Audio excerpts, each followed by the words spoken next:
Obvious movie అన్న cinema కోసం మాట్లాడుకుంటే బాగున్న సీన్స్ ట్రైలర్లో పెట్టినట్టుకున్నారు. అందుకని అంత ట్రైలర్ అయిపోతుంది. ట్రైలర్ చూసి మాత్రం సినిమాకి వచ్చాను. ముఖ్యంగా జెర్సీ చాలా బాగుంటుంది సినిమా.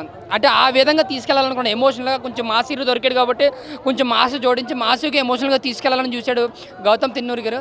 కానీ రాసుకున్న స్టోరీ రొటీన్గా అనిపించిన గ్రిప్పింగ్ స్క్రీన్ ప్లే లేదన్న. ఏం జరుగుతుందో మనం చెప్పేసి అంటే ఈడు వస్తాడని మనం చెప్పేసుకోవచ్చు.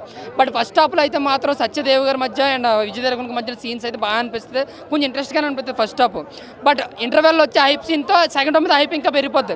బట్ ఫస్ట్ హాఫ్ కన్నా ఇంకా లో చేస్తారు సెకండ్ హాఫ్. ఎందుకంటే ఎక్కడెక్కడికి వెళ్ళిపోతుంటుంది, ఏదో చంపులు మార్గం ఏవో జరిగిపోతుంటాయి. అంటే రాసుకున్న స్క్రీన్ ప్లే ఏదో కంగారుగా తీసినట్టు అనిపిస్తుంది సెకండ్ హాఫ్. మళ్ళీ క్లైమాక్స్ ఒక హాఫ్ అన్ అవర్ అయితే బాగా అనిపిస్తుంది. ఒక యాక్షన్ పార్ట్ ఉంటుంది, విజయ్ గారి యాక్టింగ్ ఉంటుంది. అంటే ఆయన కొంచెం బలంగా ఎందుకు నచ్చలేదు మూవీ? వెళ్ళిపోతాను చూసిన అది నెగిటివ్ ఫేమస్ అవడానికి వచ్చాడు.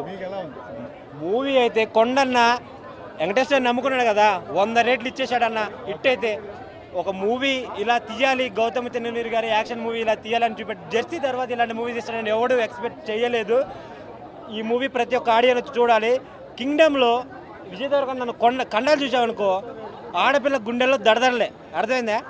భాగ్యశ్రీ మేడం గ్లామర్ చూసామనుకో కుర్రోళ్ళ గులాబ్ జాములు గల్లంత అయిపోతాయి అనమాట.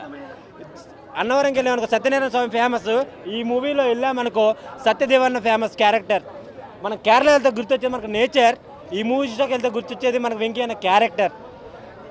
నాగార్జున గారు తీశారు ఊరమాసు. ఈ మూవీలో విజయ్ దేవరకొండ అంతకు మించి బాంబ్ బ్లాస్ట్లు కడప, కర్నూలు, చిత్తూరు ఆడిగిపోయినా ఈసారి గుర్తొచ్చేది తెలంగాణ హీరో విజయ్ దేవరకొండ. తెలంగాణ మెగాస్టార్ ఎవరు? విజయ్ దేవరకొండే. ఇది ఒకటి గుర్తుపెట్టుకోండి. నేను ప్రభాస్ ఫ్యాన్గా చెప్తున్నాను, కొండన్న మా గుండెన్న ఈ కన్నుని చెప్తున్నాను. కొండనని ఎవడు తొక్కాలని చూడలేడు. ఎందుకంటే ఆయన ఆల్రెడీ టైర్ 1 హీరో లిస్ట్లో వెళ్ళిపోతాడు ఈ మూవీతోటి. నెక్స్ట్ వచ్చే రౌడీ జనార్దన్ కూడా మొన్న నేను అడిషన్ ఇచ్చాననుకో, రౌడీ జనార్దన్ అది చూస్తే ఇంకా వేరే లెవెల్ అనమాట. రౌడీ జనార్దన్ విలన్స్ ఎలా ఉంటారో తెలుసా? ఒక 50 మంది అనుకుంటారు అనమాట. ఆ విలన్స్ మొన్న అడిషన్ చూస్తూ ఉంటే నాకే గజగజ ఉనికిపోయా. అనిరుద్ధి బీజిఎం చూసామనుకో ఈ మూవీలో తలకాయ బద్దలైపోయింది, ఇంకేముండదు, చెవులు గల్లు పడిపోతాయి. హార్ట్ పేషెంట్ అయితే గుండె ఆగిపోయింది ఈ సినిమాలో. ఈ మూవీ అయిపోతారికి హార్ట్ పేషెంట్లు ఎవరు రావద్దు, మెల్లగా చూడండి. జనాలు సరుపులు కాడికి కనెక్ట్ అయ్యాం. కానీ కొంతమంది మాస్ ఆడియన్స్కి ఆ ఎలివేషన్స్ పడాలి.